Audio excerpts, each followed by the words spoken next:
오늘 말씀을 가지고 그리스도의 그 사랑과 삶을 함께 좀 나누고 싶습니다. 그리스도의 일을 구하는 사람들이라는 제목의 오늘 설교 말씀입니다.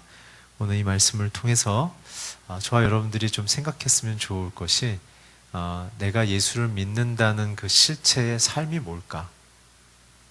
또한 그것을 통해 내게 공급하신 하나님의 그 사랑의 실제적인 관계가 무엇일까를 한번 좀 생각해 보시면 좋겠습니다. 교회는 무엇입니까? 교회는 이웃을 사랑하기 위하여 부름받은 자들의 모임입니다. 이웃은 또 누구입니까? 특별히 예수를 믿는 자들도 포함하지만 예수를 믿지 않는 자들까지 포함하는 것이 이웃이죠.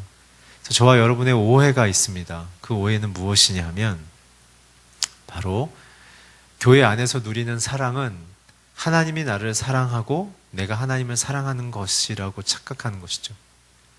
맞습니다. 그러나 주님은 우리에게 요구하시는 것은 그것은 사랑의 시작이고 사랑의 완성은 저와 여러분이 예수님처럼 그 받은 사랑으로 나와 내 이웃을 사랑하는 데까지입니다. 그렇기 때문에 오늘 현대사회의 교회는 이 포스트 모던적 사회의 경향과 맞물려서 자기가 하나님의 사랑을 받는 데까지는 열정을 구하지만 그냥 그 사랑으로 나를 사랑하고 내 이웃을 사랑하는 데에 대해서는 우리는 관심을 갖고 있지 않다는 것이죠. 그리고 그것에 대하여 용기가 없습니다. 참된 교회는 그렇기 때문에 하나님을 사랑을 만났다면 나를 사랑하고 먼저 내 자신이, 두 번째는 내 이웃을 사랑하는 방식의 인생으로 나아가셔야만 합니다. 그래서 우리에게 주신 삶의 참된 가치와 기쁨은 어디서 팡 하고 터지냐 하면 바로 이것입니다. 먼저 나를 사랑하는 방식에서 첫 번째 그 기쁨이 터지는데 무엇이냐면 내가 죄인인데 그래서 사랑을 받을 수 없는 존재인 것을 자각하는 것. 그런데 주님이 나를 그럼에도 불구하고 용서하고 깨끗하다고 얘기하시고 잘할 것이라고 믿어주셔서 십자가를 믿는 그 고백 안에서 우리를 자신의 자녀로 받아주심을 감격스럽게 여기는 그 기쁨이 첫 번째 기쁨인 것입니다. 그 기쁨을 경험한 자들은 반드시 사회적이고 영적인, 인격적인 영향력을 줄 수 있는 사람으로 변모하기 시작하는데, 그래서 왜 그러냐면 내가 받을 수 없는 사랑을 거저 받았고 내 안에 하나님이 들어오실 수 없음에도 불구하고 예수 그리스도의 십자가를 믿음으로 주님이 나의 생명 되심을 깨달았기 때문에 견딜 수가 없는 거죠. 그 대표적인 존재가 수가성의 남편이 여섯인 그 여자가 지역사회에서 도덕과 윤리로 더러운 여자로 인정받았기 때문에 아무도 관계하지 않았습니다. 그러나 예수님을 메시아로 깨달은 순간 그 여자는 자기를 천대하고 무시하고 깔보는 사람들에게 내가 메시아를 보았다라고 굉장한 선언을 하기 시작하죠. 환영해 주는 사람들한테 좋은 것을 알려주는 건 쉽습니다. 그러나 적대하는 사람에게 예수님을 설명한다는 것은 더욱더 어려운 일입니다. 그렇기 때문에 저와 여러분이 십자가를 만났다면 첫 번째는 내 안에 들어와 계시는 예수님이 참된 나의 메시아 되심, 구원자 되심에 대한 그 기쁨의 감격이 터지는 것이죠. 두 번째 기쁨의 감격이 폭발하는 이유는 그래서 거저받은 나에게 주신 하나님의 사랑, 그리고 앞으로도 나의 영적인, 정서적인 상태에 상관없이 끊임없이 부어주시고 용서하시고 새롭게 하실 그 주님의 사랑을 믿는 마음으로 감격하여 또 다른 사람이 그 은혜에 들어오기를 초대하는 이웃 사랑의 방식으로 나아갈 때 그 사람이 나에 대해서 어떠한 반응을 하는지에 상관없이 그 사랑을 주신 주님 앞에서 내가 그 사랑을 나누는 것만으로도 기쁨과 감격이 터지기 시작하는 거예요.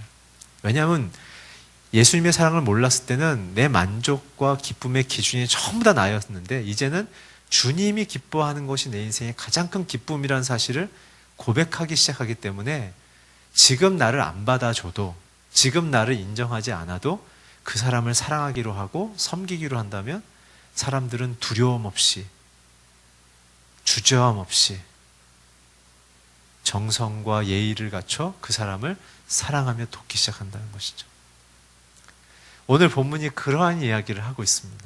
오늘은 세 남자의 이야기인데, 바울과 디모데, 그리고 바울과 에바브로디도에 대한 이야기를 가지고서 참된 교회, 참된 성도의 그 기쁨은 하나님과의 관계를 통해 사랑을 받는 것도 중요하지만, 내가 누군가를 섬김을 통해, 혹은 누군가의 섬김을 받음을 통해 나는 그 우리를 부르신 하나님의 참사랑을 더 깊게 하나님으로부터 직접 혹은 공동체로부터 또한 받음을 통해 빈 공간이 없이 그 안에 거한다는 사실을 오늘 우리는 기억해야 된다는 것이죠.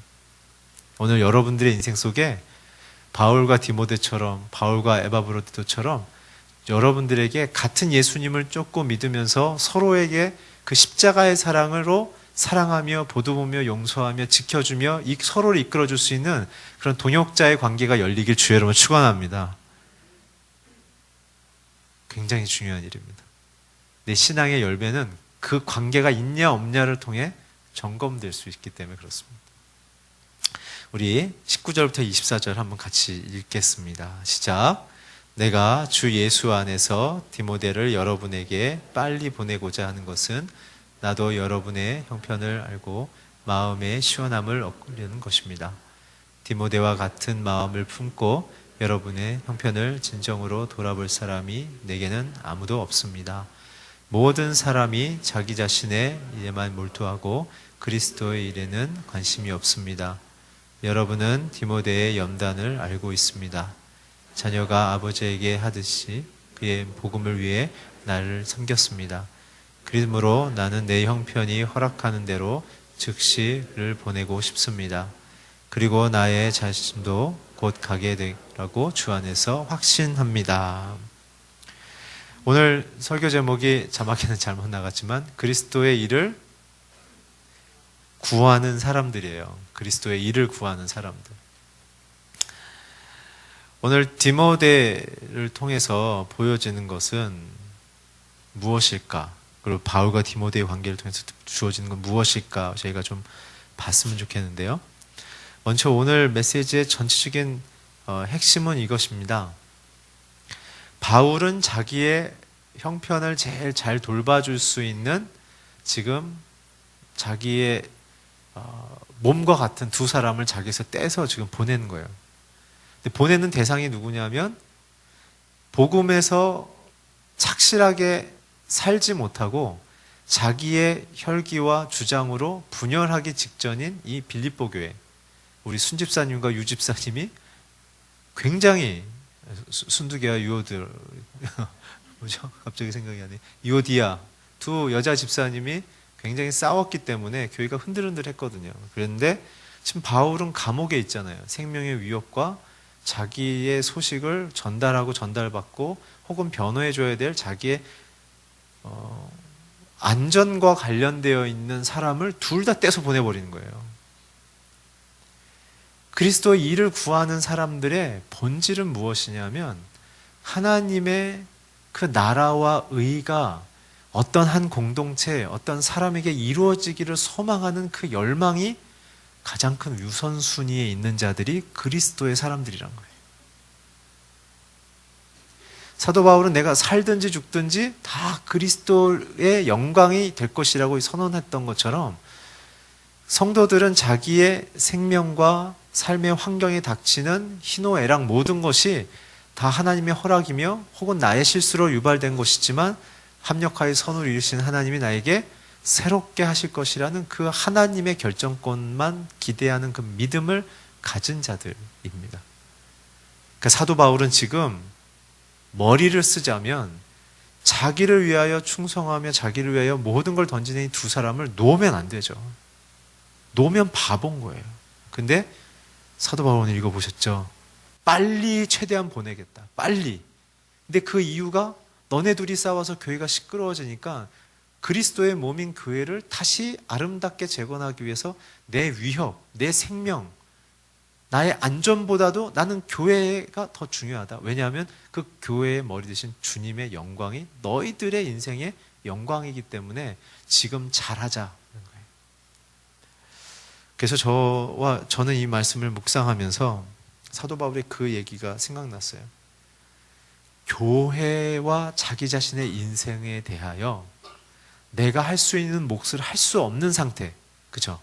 감옥에 갇혀 있거나 나의 자유로운 의사 진행과 내 의견이 더 이상은 먹히거나 영향력을 주지 못하는 위협의 상태나 구금의 상태나 절망의 상태나 혹은 오해와 모함의 상태에 있을지라도 사도 바울은 평안했다는 것이죠. 디모데나 잠시 후에 보게 될 에바브로 디도가 있어서 그들이 있어서 마음이 든든한 게 아니라 그들을 보내주신 하늘의 아버지와 예수 그리스도가 내 인생의 결정권자이라는 믿음 때문에 그는 자기의 자구적인 노력에 제한이 온다 할지라도 그는 기뻐한 거예요. 그래서 디모데를 통해 우리가 봐야 될 건 뭐냐면 내가 갇혀도 하나님은 일하신다. 여러분과 제가 건강을 잃어버렸거나 마음의 평안을 잃어버렸거나 경제적으로 어렵거나 꿈을 잃어버렸거나 믿음을 잃어버렸으라도 하나님은 우리 안에서 일하신다는 겁니다. 우리를 위하여 열심을 다하신 그 예수님의 사랑, 진짜 우리의 동역자는 누굴까요? 예수님이죠. 성령님이죠. 그래서 주님이 얘기하셨잖아요. 오늘도 하늘 보좌 우편에서 저와 여러분을 위하여 말할 수 없이 간구하신다고 그러시죠. 여러분들 자신을 위해서 얼마나 기도하십니까, 하루에? 근데 성경의 말에 의하면 예수님과 성령님은 24시간 저와 여러분을 위하여 기도하고 계세요, 지금. 누가 진짜 우리의 인생을 사랑하며 누가 인생을 진짜 우리에게 복 주시는 이인지 우리는 자명하게 알 수 있는 것입니다. 그렇기 때문에 우리는 하나님의 전적인 보호의 우산 아래 있습니다. 또한 그것을 하나님을 신실하게 믿는 자들을 통하여 공급하길 원하십니다. 그것을 받을 수 있는 자들은 누구냐면 그 주님만을 따르며 믿고 그분이 내 인생의 결정권자임을 소망하고 믿는 자들에게 통하여 그 끝없고 한량없는 사랑과 은혜가 부어지기 시작하는 것입니다. 하나님의 뜻과 그분의 의도를 기쁘게 받아들여지는 자들에게만 그 은혜를 허락하신다는 거죠. 왜냐하면 하나님이 인격적이셔서 그렇습니다. 그래서 바울도 디모데도 놀라운 사실은 그 믿음 속에 있었기 때문에 서로를 향한 존경심과 또한 배려심으로 서로 밀착할 수 있었던 것입니다. 오늘 여기 보게 되면 그런 얘기하죠. 그가 바울인 자기를 아버지 대하듯 한다. 그래서 디모데를 바울의 영적인 아들이라고 표현하지 않습니까? 여기서도 우리가 또 새로운 것을 하나 묵상해야 돼요. 첫 번째는 내가 갇혀도 하나님은 일하신다는 것과 두 번째는 뭐냐면 우리는 친해지기는 쉬워요. 그렇죠? 교회 안에서도 나랑 잘 맞네? 내 얘기 잘 들어주네? 나랑 느낌이 같아. 이것과 주님 안에서의 동역자는 전혀 다른 거예요. 그건 자기와 성향이 맞은 거지 주님이 주시는 그 합일점 안에 비전으로 서로의 수고와 마음을 다 내어놓을 수 있을 것인가? 굉장히 중요한 관계가 뭐냐면 부부가 이 관계가 되셔야 돼요. 부부가 그리스도 안에서의 하나로 연합하는 동역의 한 몸을 이루는 관계가 되지 않으면 그 다음부터는 비즈니스적 관계가 되는 거예요. 뭐냐면 너 나한테 이만큼 해줬으니까 너 나 이렇게 해줄게. 너 나 이렇게 원하는데 너 왜 나 이만큼 안 해줘? 이제 이렇게 가게 보면 어떻게 돼요? 우리가 너무나 익숙한 부부싸움을 이제 밥도 식사하시듯 하게 되는 거죠. 그러니까 어떻게 해요? 시간이 갈수록 부부관계가 소원해진다는 것처럼 그리고 나이가 들수록 야 지금 너네 그때가 그렇지 나 때 돼봐 별거 아니야 뭐 이렇게 되는 실패의 경험을 전수하는 것이 자랑인 것처럼 얘기하는 부끄러움 속에 빠진다는 거예요. 부부는 그리고 믿음 안에서 한 형제와 자매들은 목숨을 걸고 서로를 위하여 끝까지 함께 가기로 결정하는 자들이에요. 그렇게 주님이 우리에게 하셨기 때문에 상대방을 위해서 죽기까지 순종하며 충성하기로 결정하는 자들이 하나님의 사랑을 경험한 자들입니다. 세상은 어떻습니까? 자기 필요가 채워지면 관심 안 둡니다. 그러니까 믿음 없거나 그리스도가 중심이지 않은 가정과 단체들은 좋을 때만 좋아하고 자기 기분이 나빠지면 어떻게 해요? 그냥 무시해버리는 거죠, 사람을. 왜냐하면 자기 기준에 미숙한 사랑을 하고 있기 때문에 그렇습니다.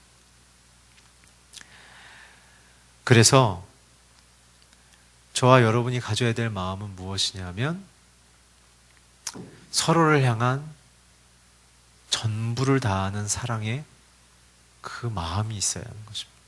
그게 두 번째 마음인 것이죠. 자, 그렇다면 디모데를 좀 볼까요?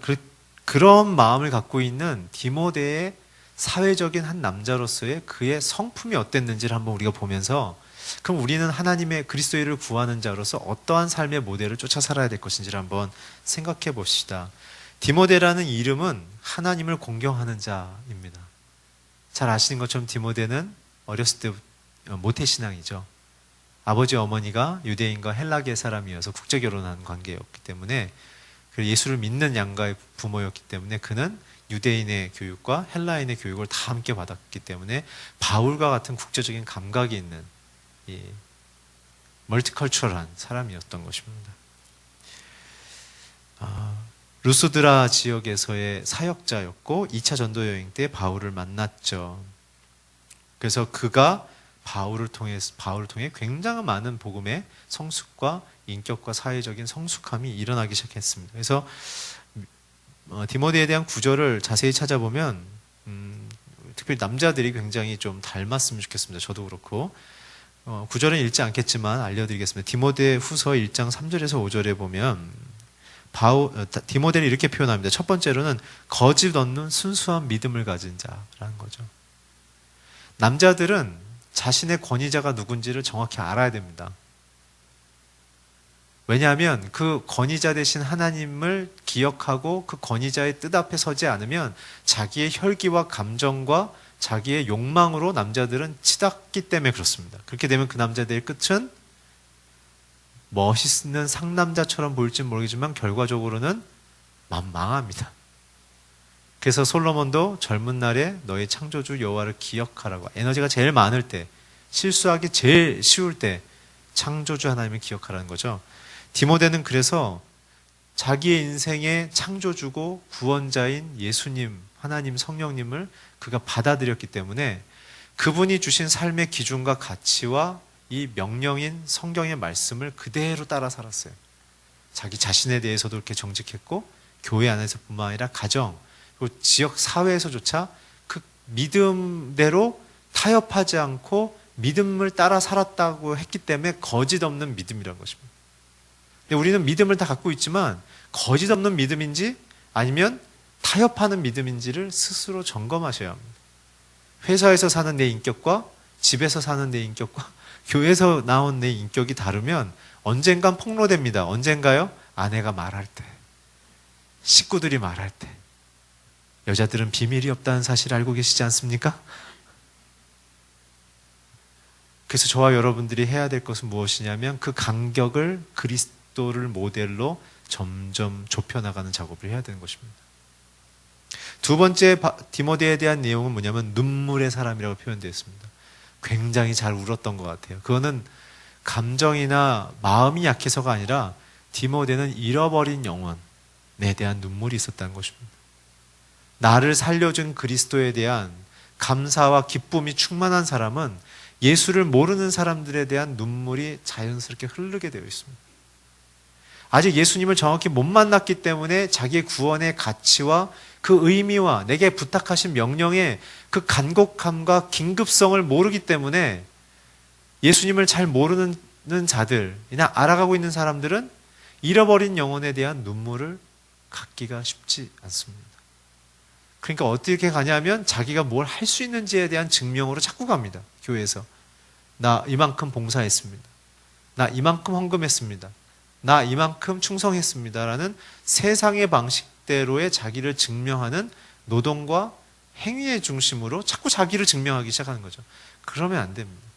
교회는 주님의 인격을 담고 주님의 사랑을 내 심장 안에 담아서 믿지 않는 영혼, 상처난 영혼, 버려진 영혼, 균형이 깨져 있어서 진리 밖으로 나가려는 영혼을 필사적으로 붙잡고 그들에게 예수님의 참된 삶을, 인격을, 생명을 경험하도록 같이 견뎌주고 수고하는 자들이 되셔야만 합니다. 교회를 좋은 말씀을 듣기 위해서 오는 정도의 수준이거나 강의가 좋아서 오는 수준이거나 우리 순사람들의 분위기가 제법 괜찮기 때문에 오는 수준이라면 아직 멀었습니다. 우리의 신앙은 굉장히 고상한 것입니다. 누군가를 위하여 수고하는 방식으로 나타나야 되는 것입니다. 그래서 잃어버린 영혼을 위하여 기도하십시오. 여러분들의 가족 중에 아직 구원을 못 받은 자들이나 예수를 알고는 있지만 여러 가지 실패와 좌절과 어려움 때문에 흔들리고 있는 자들을 향하여 주님, 나를 위하여 몸짓고 피 흘리신 것처럼 그 사랑이 헛되이 그 인생에 작동되지 않도록 주님 그 영혼을 붙잡아 주십시오 라고 눈물로 기도하는 자들이 되셔야 합니다. 세 번째는 사도행전 16장 2절에 나와 있는 것인데 주변 사람, 가정, 교회, 사회 모든 영역에서 디모데는 다 칭찬을 받았다는 것입니다. 그리스도의 일을 섬기거나 꿈꾸는 자들이 있다면 먼저 생각하셔야 될 것이 있습니다. 내 안에 영적인, 정서적인, 사회적인, 인격적인, 신체적인 5가지 영역 속에 정말 그리스도가 온전히 다 고백되어지고 드러나고 있는가?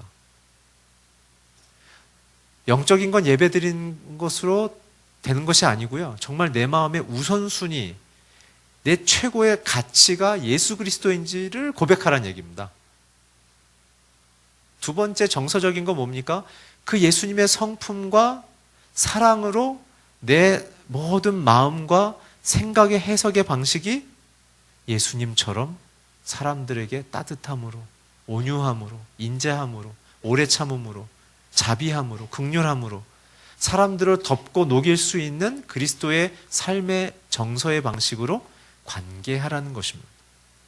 어디까지요? 원수를 사랑할 때까지. 어떻게 해요? 70번씩 7번 용서할 때까지. 나의 정서가 그렇게 너그러워지라는 얘기입니다. 사회적인 건 무엇입니까? 예수님이 사회에 버려진 죄인과 창녀와 세리들을 향하여 그들과 함께 식사하며 그들의 낮은 자존감과 패배의식과 소외감과 자기 자신에 대하여 절망한 상태를 위로하며 격려하며 인정해주며 그들과 삶을 더불어 자신의 영광을 비춰줌을 통해 그들의 모든 삶을 끌어올려 주신 방식처럼 우리 또한 우리에게 주신 재능과 사회적인 열심과 또한 가능성을 최선을 다하여 살아가되 그 모든 부산물을 그리스도의 사랑과 위로와 생명을 전하기 위하여 그 많은 그룹의 계층의 사람들과 접촉해 나가면서 예수님을 온전히 보여주는 자들로 서 나가라는 얘기입니다. 어떤 분은 예수님을 믿지만 사회 나가면 비즈니스만 열심히 해야 된다고 그렇게 얘기하신 분인데 그분은 온전하지 않은 것입니다. 여러분들이 만나는 사업적 관계에서 어떤 관계든 간에 예수를 믿으라고 권고하지 않고 내 성품과 내 관계와 비즈니스를 결정하는 그 우선순위와 돈에 대한 의사결정과 인사결정과 프로젝트에 대한 가치와 방향에 대한 그리고 그 베네핏에 대한 재분배에 대한 모든 부분까지 모든 사람들을 깨끗하고 아름답고 건강하게 만들 수 있는 방향으로 가져가시라는 얘기입니다.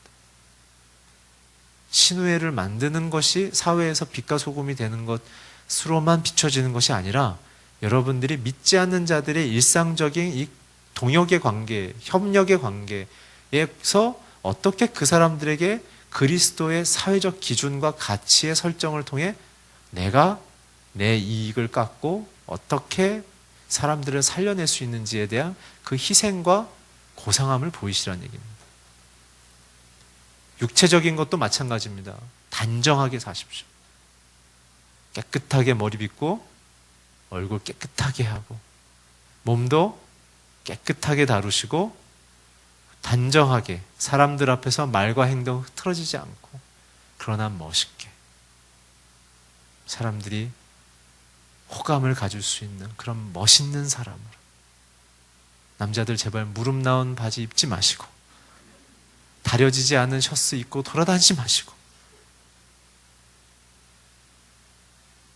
깨끗함과 단정함으로, 그리고 규모 있고 시간을 정확하게 아끼고 사용할 수 있는 그러한 규모의 삶을 살아내시면서 그 바쁜 시간을 쪼개 소외되고 버려진 사람들을 붙잡고 1대1을 하시든, 그들의 집을 찾아가 위로하고 얘기를 들어주시든, 회사 내에서 낮은 평가로 두렵고 떨고 미래에 대한 불안감에 있는 동료와 선배와 후배들을 향하여 따뜻한 밥 한 끼와 차 한 잔 사주면서 위로와 그 일들에서 새롭게 일어날 수 있는 구체적인 사회적인 멘토의 역할을 해주시는, 그 어떠한 그리스도의 마음으로 누군가를 살리는 어떤 누군가의 동역자의 인생을 살아내셔야 합니다.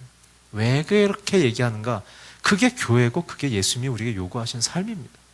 근데 저와 여러분의 인생 속에 최대의 위기는 무엇이냐면, 이 포스트 모던 사회가 우리에게 추구하는 것은 무엇이냐면 두려움입니다. 그래서 개인주의로 갑니다. 야, 너 저 사람하고 그렇게 하다가는 걸려들고 낭비되고 너 밥그릇도 놓칠 수 있으니까 정신 차리고 네 앞가림이나 잘해. 그 두려움. 그래서 여러분들 밥그릇 잘 챙기고 계십니까? 그래서 평안하십니까? 아니죠. 근데 진짜 사회에서 원하는 리더는 누구냐면 멘토십 있는 리더를 요청하고 요구하고 있습니다. 믿지 않는 자들도 성경에서 원하는 그러한 그리스도의 인품과 삶을 갖고 있는 인생을 원하고 있다는 사실입니다. 여러분들의 인생과 사회생활 속에 그리스도의 삶의 가치를 삶으로 칭찬받으시길 주의 이름으로 축원합니다. 특별히 부모님은 자녀들에게 칭찬받으십시오. 칭찬의 단어가 조금 그렇지만 존경받으십시오. 남편과 아내는 서로에게 칭찬할 수 있는 그러한 인격과 마음을 가지십시오. 네 번째는 무엇이냐면 오늘 본문 22절에 나와 있어요. 연단을 받았다는 거예요. 연단. 여러분, 진짜 사람의 진심은 언제 나온 줄 아십니까? 고난 속에 있을 때 나옵니다. 성공할 때는 그거 다 가짜예요. 성공하고 있는데 뭘 못하겠습니까? 근데 자기를 잃어버려 볼 때, 건강을 잃어버든지 자기의 가능성을 잃어버리든지 자신의 인격과 명예에 어쩔 수 없는 모함과 힘겨움 속에 그것을 잃어버리게 됐을 때 진짜 자기 안에 있는 영적인, 인격적인 실력이 나오는 거예요. 수준이 나오게 됩니다. 디모데는 깊이 있는 연단을 받은 남자입니다. 그 때문에 연단을 받은 사람들의 특징은 무엇이냐면 굉장히 균형을 잘 잡습니다. 그리고 자기의 스스로에게 속지 않습니다. 이 상황 속에 하나님의 원하시는 것이 무엇인지를 굉장히 신중하고 천천히 그 뜻이 주어지기 전까지는 어떠한 태풍이 와도 요동하지 않습니다. 그래서 연단을 겪어본 분들을 만나면요, 그들의 마음 속에는 사람을 두려워하지 않습니다. 하나님을 중요하게 생각합니다.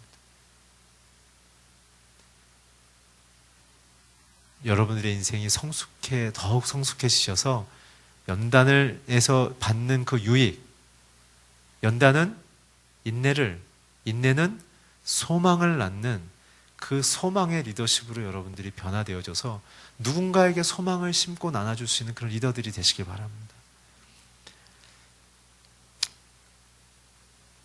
그리고 나서는 바울을 아버지처럼 섬겼다는 거예요. 이거 굉장히 중요한 얘기입니다. 이게 세상의 방식에서 보면 자기의 어떻게 보면 줄 서는 것처럼 보이십니까?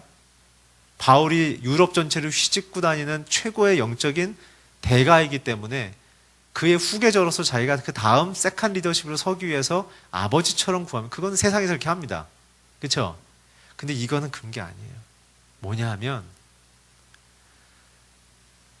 바울의 비포의 삶, 교회를 핍박하고 죽이던 그가 예수를 전하면서 스스로 자기가 죽을 각오를 죽을 뻔하고 죽을 각오로 살아가는 그 열정의 삶을 보면서 디모데는 그 바울의 예수를 만난 거죠.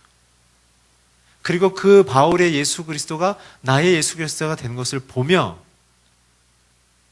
이 시대에 바울을 쓰시는 그 하나님의 의도와 목적을 존중하기 때문에 그분의 뜻이 바울을 통해 이루어지는 것을 확신하기에 그를 하나님의 더욱더 뜻 앞에 잘 조력하기 위하여 그에게 최선을 다하는 것입니다. 바울 또한 디모데를 향하여 자기의 소유처럼 수복 수화처럼 신하처럼 몸종처럼 야 뭐 해와 이런 게 아니라 이렇게 고난받고 외롭게 살아갈 때 주님이 동역할 수 있는 젊은 동역자를 붙여주셨구나라고 생각하면서 그 디모데를 보낸 하나님과 예수님을 감사하는 마음으로 그를 리스펙트하기 시작하는 것이죠. 그러니까 어떻게 해요? 바울은 디모데를 존경하는 거예요. 그리고 자기에게 주신 영적 유산을 다 멘토링하기 시작하는 거죠. 왜요? 자기 뒷세대에는 하나님이 이 사람을 쓰도록. 그리고 더욱더 놀라운 건 뭐예요? 하나님의 결정이면 우리가 붙어 있을 수도 있지만 하나님의 결정이면 떨어질 수 있다는 그 자유로움의 관계예요. 교회 안에서 그렇게 하셔야 돼요. 저와 여러분도 언젠가는 물리적 거리가 멀어질 수도 있고 여러분들 사이에서도 물리적 거리가 멀어질 수 있어요. 그래서 우리는 서로에게 어떤 관계에 되냐면 서로를 하나님과 예수님께 의탁, 맡기는 관계가 돼야 돼요. 그래서 주님, 이분을 통해 이런 일을 이루시기를 내가 기도하고 이 사람을 축복합니다. 그 기도를 받는 자도 주님 내게 이런 사람을 붙여서 이렇게 기도해 주시니 감사하고 이분도 이런 기도를 통하여 수많은 사람들을 일으키며 세울 수 있는 아름다운 사역자가 되게 해주십시오 라는 그러한 서로를 주님께 맡기는 관계가 되시라는 얘기입니다. 교회 안에서 혹여 이 사람은 내가 전도했고 내가 양육했으며 내가 케어했기에 이 사람은 내가 책임져야 된다는 오만한 생각을 버리십시오. 오히려 여러분들이 붙들고 있기 때문에 못 자라는 수도 있습니다. 떼보내십시오. 자유롭게 하십시오. 그래서 우리는 누군가를 구속하거나 내 의도대로 누군가를 붙이는 사람들이 아니란 것이죠. 그래서 여러분들은 하나님이 누군가를 만나면 이렇게 하셔야 됩니다. 하나님, 이 사람과 내가 언제까지 함께 해야 합니까? 그리고 어떠한 이야기까지 내가 나눠야 합니까? 라고까지도 기도하셔야 돼요. 그 일이 다 맞춰져 가기 시작하면 어떻게 됩니까? 하나님, 그 다음에 내가 이 사람을 향하여 섬겨야 할 내용이 있습니까? 없다. 그러면 이제 관계를 수평적으로 맞춰야죠. 그죠? 군대도 아니고 그죠? 그리고 오히려 나중된 자가 먼저 될 수 있는 것을 격려하며 축복하며 내가 당신을 배우고 섬기겠습니다라는 그런 낮은 자리에 앉는 어린아이와 같은 마음을 갖기 시작하셔야 한다는 것입니다. 그게 디모데를 통해 우리에게 주시는 메시지입니다. 그래서 디모데의 내용을 몇 가지 키워드를 정리하자면 첫째는 사랑이며, 둘째는 겸손이며, 셋째는 상호 존중이며, 넷째는 예와 의입니다. 특별히 디모데는 믿지 않는 자들에게도 굉장히 예와 의를 잘 지켰습니다. 여러분들이 마음속에 믿지 않는 자들에 대한 예와 의를 지키십시오. 자, 우리 에바브로디도를 읽고 오늘 설교를 마치고자 합니다. 우리 25절부터 30절까지 한번 같이 읽어주십시오. 시작. 그러나 내 형제이며 동역자며 함께 군사된 사람이며 내 필요를 섬기는 사람인 에바브로디돈 보내는 것을 생각했습니다. 그는 여러분 모두를 늘 사모하며 또 자기 부단 소식을 여러분 걱정하고 있습니다. 사실 그가 병이 나서 거의 죽게 되었으나 하나님께서 그에게 긍휼을 베푸셨고 내게도 긍휼을 베풀어 주셨습니다. 이는 나도 하여금 근심 위에 근심을 갖지 않게 다시 만나봄으로 기뻐하고 나 또한 마음의 고통을 알기 위해 그를 급히 보냈습니다. 여러분은 주 안에서 큰 기쁨으로 그를 맞아주고 그와 같은 사람을 귀히 여기십시오. 이는 거의 죽을 지경이로 자기 목숨을 돌아보지 않고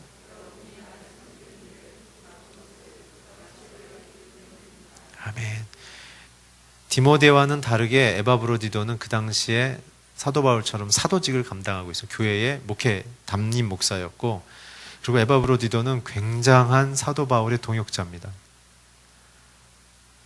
특별히 에바브로디도는 바울과 함께 감옥에도 투옥되었고 함께 죽을 만한 매도 여러 번 같이 맞은 사람입니다. 이게 동역입니다. 함께 그리스도의 이름 때문에 혹은 그리스도 안에서 서로가 갖고 있는 고통과 아픔을 함께 맞아주고 견뎌주고 함께 그 자리에 감옥일지라도 함께 머물러 있을 수 있는 자들이 동역자인 것입니다.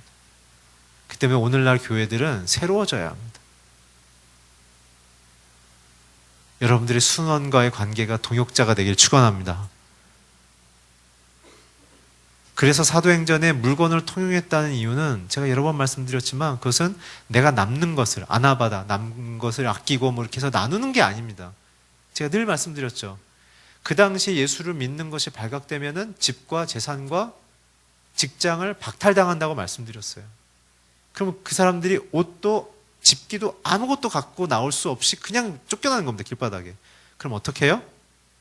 12평인 내 집에 4명의 이웃집 김집사를 들어와 살게 하는 거예요. 내가 먹는 음식, 모든 옷, 신발, 식사, 내가 벌어오는 돈을 n분의 1로 다 나눠서 함께 쓰는 거예요. 그게 동역자라는 거예요. 그게 동역자. 그 때문에 우리가 갖고 있는 지금 교회적 관계는 다시 생각해 보셔야 합니다. 어떻게 생각해 보셔야 되냐면 내가 그리스도를 그렇게 깊이 사랑하고 있는가?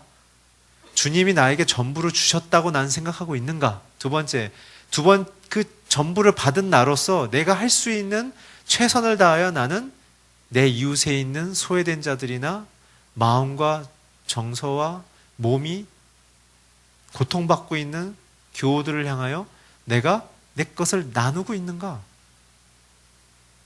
안 나누고 있다면 자신의 신앙을 심각하게 생각해 보십시오. 에바브로디도의 뜻은 풍채가 좋은 그리고 사랑스러운 그런 뜻입니다.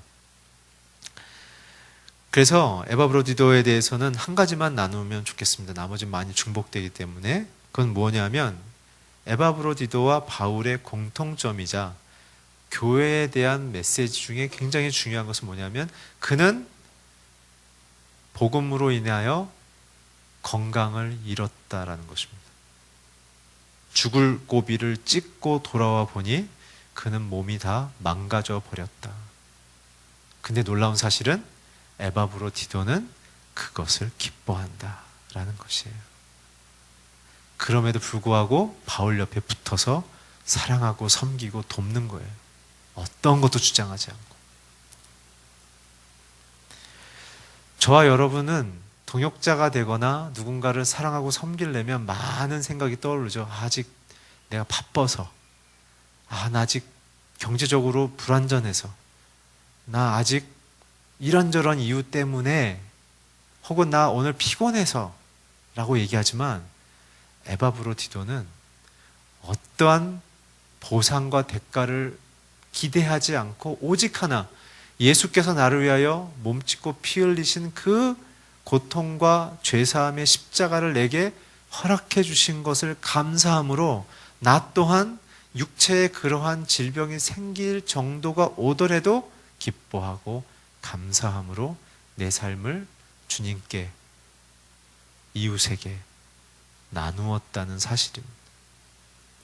저는 이걸 이렇게 적용해도 좋을 것 같아요. 여러분들이 직장에서 여러분들이 갖고 있는 좋은 아이디어와 좋은 영향력들을 팀에게 쉐어하는 거죠. 내 이름으로 하면은 이번에 승진할 때 굉장히 좋을 것 같긴 한데, 그러나 그 안에 처져 있는 사람, 그 안에 자기 욕심을 따라 사는 사람 다 있지만, 그러나 내가 이곳의 일원으로 모든 사람들을 잘 이끌 수 있고 또 성장할 수 있는 그런 밑거름으로 자기 자신을 건강을 잃어버리듯 나가 갖고 있는 나만 잘할 수 있는 기회를 나누어서 함께하는 방식으로도 생각해 보셔도 좋겠다는 겁니다. 그러면요, 여러분들을 존경할 것입니다. 어떤 사람은 바보라고 얘기할지 모르지만, 그러나 제가 알고 있는 사회 리더들의 입장에서는 그런 사람들을 찾고 있다는 것이죠. 놀라운 사실입니다. 주님도 그렇게 섬기라는 것입니다. 이웃을 내 몸처럼 사랑하라는 것입니다. 내가 잘 되는 것처럼 이웃도 잘 되게 만들라는 것입니다. 오늘 우리는 동역이라는 것이 내 일을 도와주는 사람의 그런 어시스턴트로 생각하지만 성경은 그게 아닙니다. 예수님이 자기의 하나님의 영광과 그 능력과 존귀함을 우리를 위하여 다 깨버리신 것처럼, 그래서 사람들을 영광의 자리로 초대해 주시는 것처럼 우리 또한 내 인생의 공급자요, 인생을 높이실 수도 낮추실 수도 있는 그 결정권이 직장의 상사가 아니라 그 직장의 상사를 세우신 하나님임을 우리는 선포하고, 그 직장에서 가정에서 나에게 그 자리에 세우신 그 아버지의 뜻을 믿음을 통해 많은 사람들을 예수님처럼 사랑하고 섬기고 세우고, 그 과정 속에서 그리스도가 빛처럼 드러나는 영광을 우리가 얻게 된다는 사실을 기억하십시오. 오늘 우리는 그래서 주님을 사랑하는 것으로만 끝나는 것이 아니라, 사랑을 받고 사랑을 한다면 반드시 내 이웃을 향한 동역자의 마음으로 누군가를 위하여 그 자리에 옆에 있어주고 수고로움을 함께 해주고 그들과 함께 전진할 수 있는 그 어떠한 희생과 사랑을 해야 된다는 것이죠. 마지막으로 이들이 어떻게 이러한 위대한 결단의 인생을 살 수 있었을까? 그것은 오늘 20절에도 나오는 한 마음을 품어라고 얘기한 것처럼 그 마음을 품으란 것이죠. 그 마음은 우리가 몇 주 전에 설교를 들으신 것처럼 빌립보서 2장 5절에서 8절입니다. 예수님의 마음인 것이죠. 두 가지라고 설명드렸습니다. 첫째는 자기의 신분을 포기하는 마음. 하나님이셨지만 사람의 모양으로 종의 신분으로 이 땅에 내려오신 자기의 신분의 포기. 어떤 피드백도 어떠한 리스폰스도 기대하지 마시고 그리스도의 사랑에 맞는 행동이라면 그냥 하고 끝내십시오. 그래서 축복하십시오. 그게 신분을 포기하는 것입니다. 두 번째는 희생의 사랑입니다. 죽을 때까지 사랑하는 겁니다. 그게 고린도전서 13장의 사랑장 이야기입니다. 사랑은 오래 참는 거죠. 언제까지? 그 사람이 사랑을 알 때까지. 온유하다고 했죠. 그 사람을 조종하거나 짓밟는 거 아닙니다. 설사 나에게 공격해온다 할지라도 투기하지 않는다고 그랬습니다. 경쟁하거나 부러워하거나 그 사람을 밑으로 깔아 누르려고 하지 않는다는 것이죠. 그 이유의 맨 마지막에 보면 모든 것을 견디며 모든 것을 함께 한다고 나와 있습니다. 그것은 예수님이 죄인된 우리를 향한 자신의 마음인 거예요. 나를 환영해주고 나를 좋아해주는 사람들과의 관계가 아니라 나를 원수처럼 여기는 자들을 향하여 내가 예수의 사랑을 어떻게 보일 것인가에 대한 진짜 그리스도인들의 삶의 본질입니다. 이게 교회입니다. 저와 여러분이 가야 할 곳입니다. 예수님은 우리를 위하여 그렇게 이미 대가를 지불하셨습니다. 그 사랑으로 자유하십시오. 그 사랑으로 주님과 함께 기쁨의 동행을 하십시오. 그런 다음부터는 우리가 주님을 알아가는 만큼 조금씩 동역자의 인생을 살아가시길 바랍니다.